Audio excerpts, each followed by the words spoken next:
One of the hardest questions all pastors face a number of times throughout their ministry is, how do I forgive? And you fill in the blank.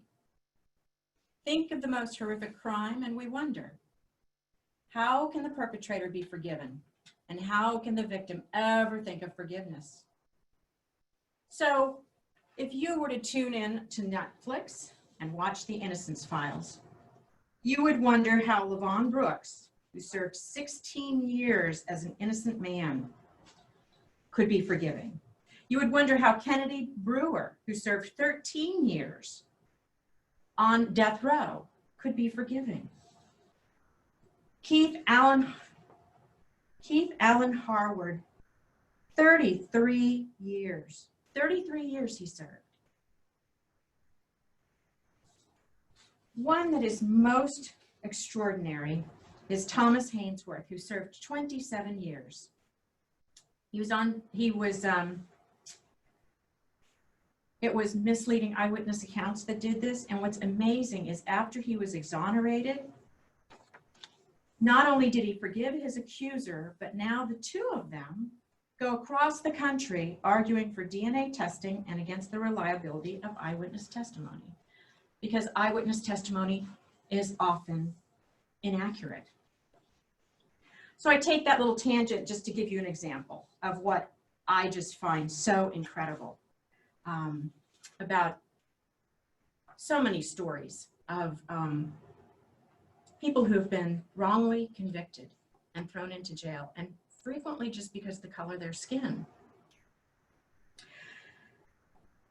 So you can think of any horrific crime. We hear them every day. We hear about mass graves, and we wonder, how can we forgive? How can we love this enemy? Over and over again, Jesus and the apostles who shared his message reminded us to love one another, and that included our enemies. How do we get there? Well, we're exploring Psalm 109 today. 109 is one of the hardest psalms to read. It's one of the hardest psalms for any Christian to read.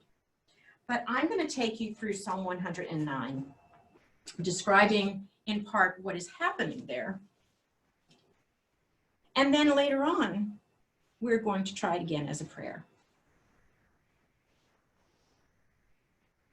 Psalm 109. In these first 5 verses, the psalmist stands accused. The psalmist stands accused and considers himself or herself to be unjustly accused.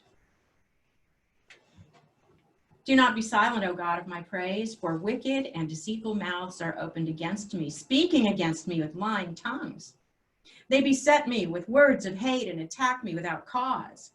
In return for my love, they accuse me, even while I make prayer for them. So they reward me evil for good and hatred for my love. Now, in these next verses, in verses 6 through 19,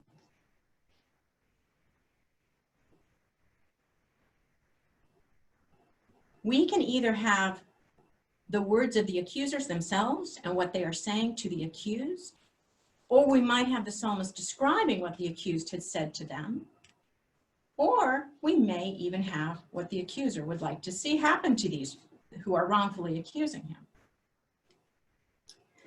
So they say, appoint a wicked man against him, let an accuser stand on his right. When he is tried, let him be found guilty, let his prayer be counted as sin. May his days be few, may another seize his position, may his children be orphans and his wife a widow. May his children wander about and beg, may they be driven out of the ruins they inhabit, may the creditor seize all that he has. May strangers plunder the fruits of his toil. May there be no one to do him a kindness, nor anyone to pity his orphan children. May his posterity be cut off, may his name be blotted out in the 2nd generation.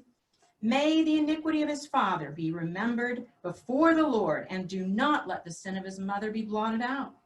Let them be before the Lord continually, and may his memory be cut off from the earth. For he did not remember to show kindness, but pursued the poor and needy and the brokenhearted in their death. He loved to curse, let curses come on him. He did not like blessing, may it be far from him. He clothed himself with cursing as his coat. May it soak into his body like water, like oil into his bones. May it be like a garment that he wraps around himself, like a belt that he wears every day.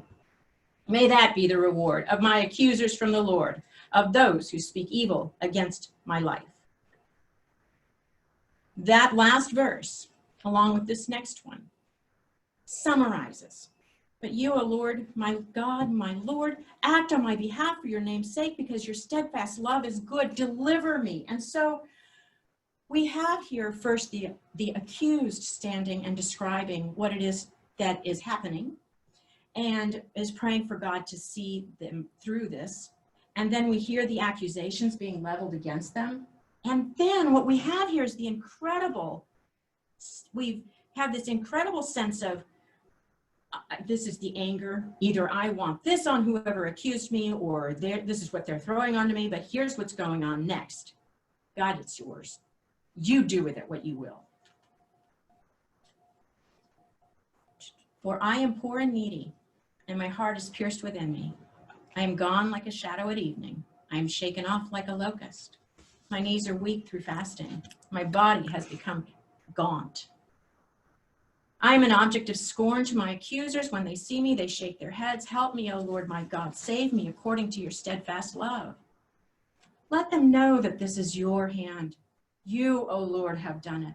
Let them curse, but you will bless. Let my assailants be put to shame. May your servant be glad. May my accusers be clothed with dishonor. May they be wrapped in their own shame as in a mantle. With my mouth, I will give great thanks to the Lord. I will praise him in the midst of the throng, for he stands at the right hand of the needy to save them from those who would condemn them to death. As I said, very hard words, very, very hard words. But let's just remember again this dichotomy between righteousness and evil, and even more extraordinary. As I was exploring vengeance, I found an incredible passage from Deuteronomy at the very end.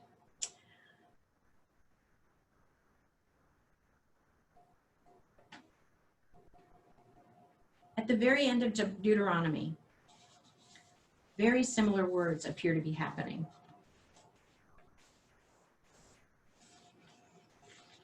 Oh my goodness. There we go. So here's what's happening at the end of Deuteronomy, 32nd chapter. The Israelites, have traveled for 40 years through the desert, and God has taken care of them, has steadfastly loved them. And so Moses is spending this one last time with God, and they have this discussion going back and forth. And they've reviewed the history. But at one point, we know there was this worshiping of idols. And so this is what God says to Moses. They've made me jealous. They've made me jealous by worshiping something that isn't God, and they've angered me with their idols. So I'll make them jealous by favoring those who aren't a people. I'll infuriate them with a godless nation. My anger will start a fire that will burn down to the land of the dead. It will consume the land and all its crops and set the mountains ablaze right down to their foundations. I'll pile disasters on them. And it goes on, and it goes on, and it gets worse. But at the end, God says, but I'm afraid of how their enemies would gloat and think that they had won the war. So he chooses not to do that.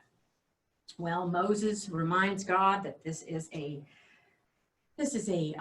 foolish nation of people, and they don't have any sense, and they don't have any understanding. And so they have their discussion, and see, God has vented a bit to Moses to a certain extent. And this is, God doesn't take that kind of vengeance at all. No, God has loved them and cared for them. And so Moses takes the whole conversation down to the people and describes it to them. And these are the words that he says to them afterwards. Every word I've said to you today will be a witness against you. So set it in your heart. Remember it well and teach it to your children, so they'll be careful to obey every word of this law. You can't afford to ignore even one word. Your very life depends on it. It's how you'll be able to live a long time in the land on the other side of the Jordan that will be your territory. Now, with that kind of threat in history, we can well understand. We can well understand how the psalmist would put such a difference between the righteous and the wicked, because clearly it is the righteous who have turned to God and are following God appropriately, and it is the wicked who have turned away.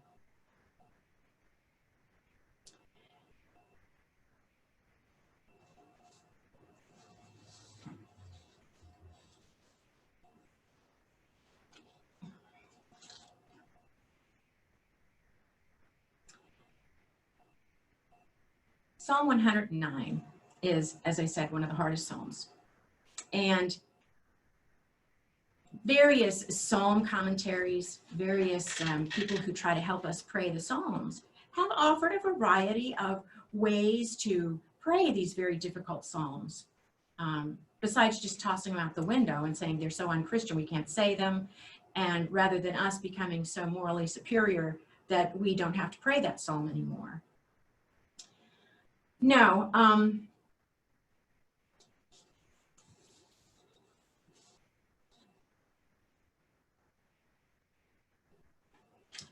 it is suggested that we can use this psalm as a way to pray against evil, whether it's our own personal demons, crippling memories, personal demons, or to use them against outside forces that are trying to tempt one away from God, or to reject inappropriate uses of power. But more than anything, the Psalms help us give voice for those who are unable to speak. So I'm going to go back just a little bit and again remind us of this difference between total and complete reliance on God, knowing that that's where our entire life comes from, is from God. We rely on God. We go to God when we need help. That we're always turning to God. Whereas the wicked, another word for them is autonomous. And we in North America, I think, often see this as a wonderful skill as opposed to something for us to avoid. Autonomous means a law unto oneself.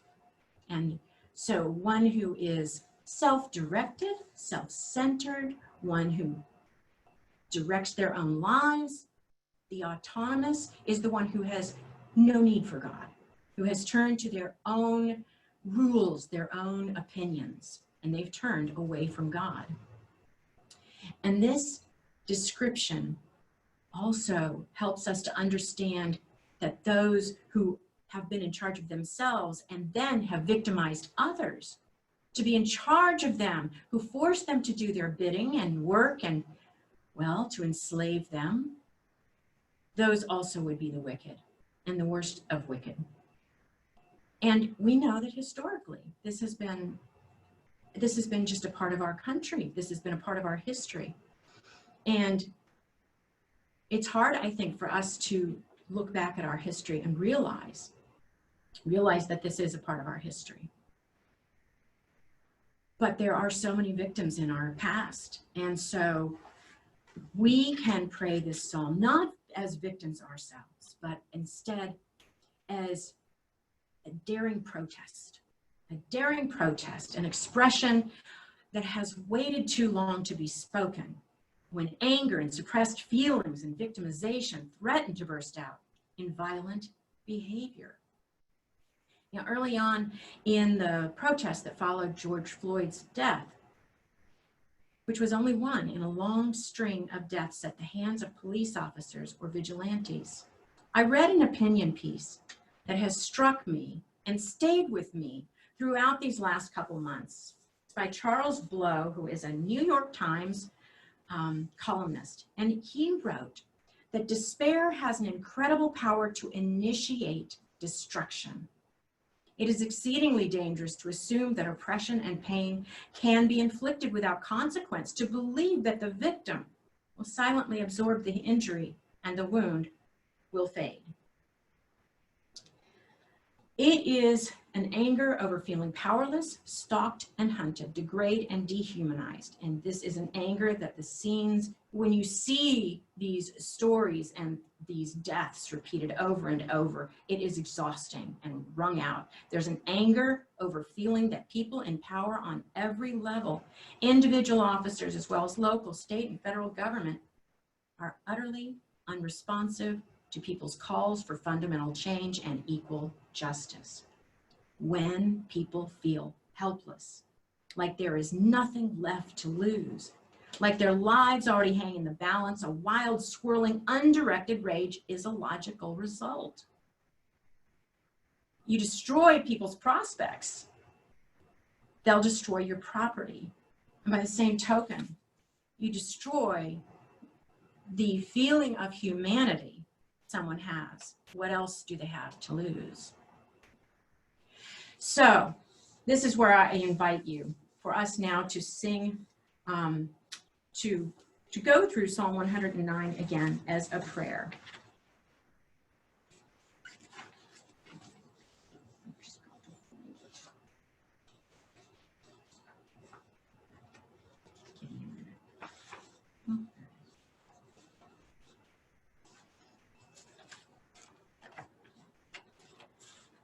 We are going to read through Psalm 109 once again, and we're going to sing verses from Give to the Wind Thy Fears. And I hope that this will feel more like a prayer for us. I myself, when I ran across this, was so very touched, and I found some solace in this. So listen first to the first 5 verses. Do not be silent, O God of my praise, for wicked and deceitful mouths are opened against me, speaking against me with lying tongues. They beset me with words of hate and attack me without cause. In return for my love, they accuse me, even while I make prayer for them.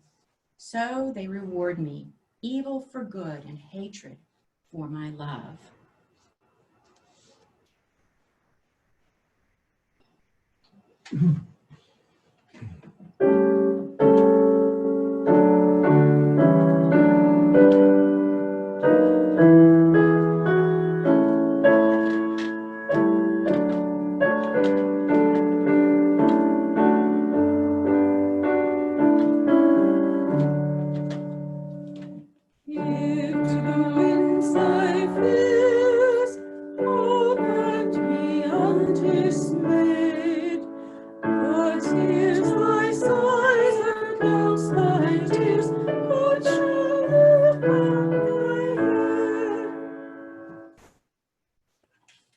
They say, appoint a wicked man against him.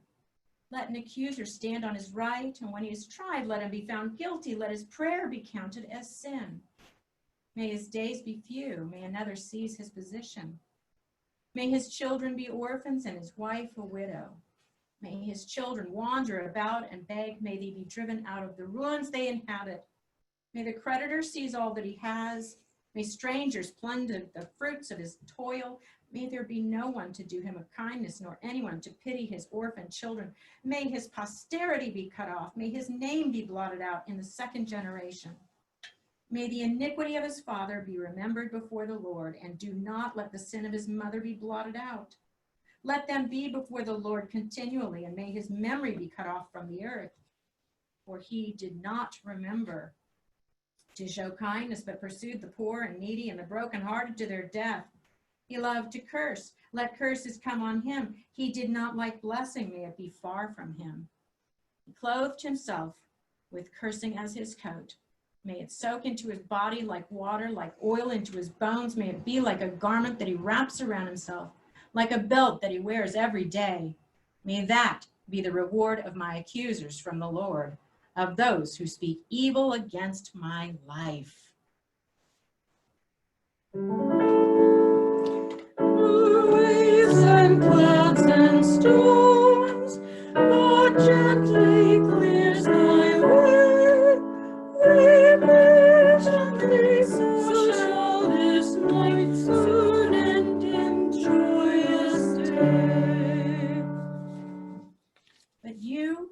O Lord, my Lord, act on my behalf for your name's sake, because your steadfast love is good. Deliver me, for I am poor and needy, and my heart is pierced within me. I am gone like a shadow at evening.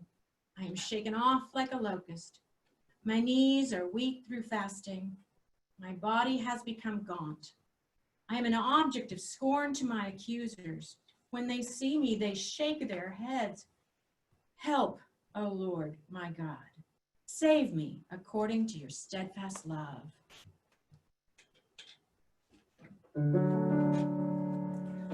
Leave to God's sovereign sway, to choose and to command. So shall the wandering from God's way, our lives grow strong, God's faith. Let them know that this is your hand. You, O Lord, have done it. Let them curse, but you will bless. Let my assailants be put to shame. May your servant be glad. May my accusers be clothed with dishonor. May they be wrapped in their own shame as in a mantle. With my mouth, I will give great thanks to the Lord. I will praise him in the midst of the throng, for he stands at the right hand of the needy to save them from those who would condemn them to death.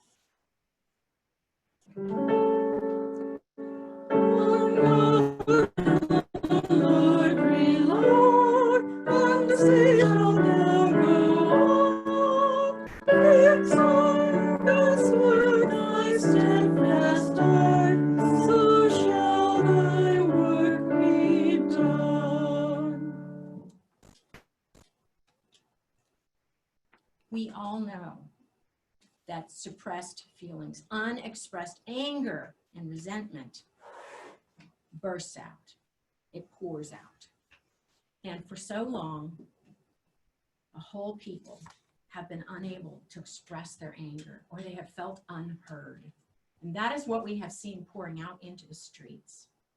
But more and more what we're seeing out in the streets as well are people who are recognizing their pain and recognizing their right to be there.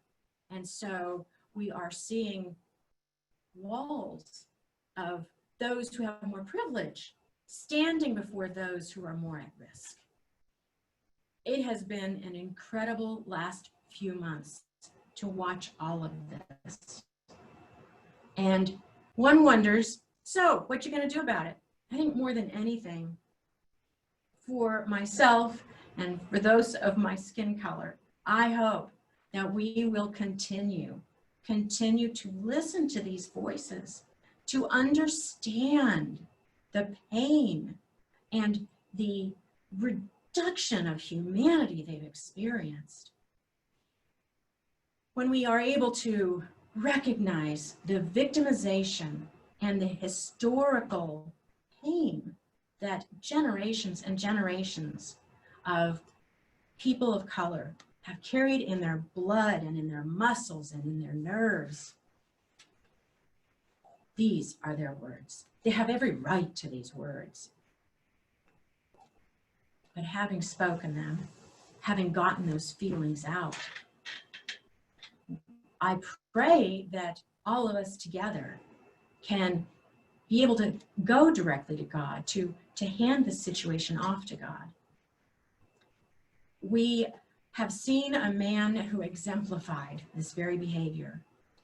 Last week, we were mourning the loss of Senator John Lewis, and throughout the week, we have been hearing stories about him and wonderful acclamations, and we have been reminded how long this struggle has been going on. Far, far too long. And how could a man like John Lewis be arrested over 40 times? It's inconceivable. So as hard as these words are, and as hard as it is to read them, it's time for us to read them and recognize that there are people, not just the people of color in our country, but there are people around this world who are suffering, who are victimized and who so desperately need our help. And the place we start is to recognize their pain and express it and pray for it, and not just dismiss it in prayer, but to feel it in our hearts and ultimately to want to do something about it. And that's when we open ourselves to God's guidance. That's where we ask God, how do we go from these curses, from these maledictions? How do we reach that place where we are able to love our enemies? Help us, God. Help us and guide us, because it's so hard. Help us and guide us to find the way to love these enemies, to bring them along so that they too can know the love of God. They can turn and know the love of God like we do. We are called to be doing this daily, and our next hymn is an expression of what we are called to do. And so let's sing together. Today we all are called to be disciples of the Lord.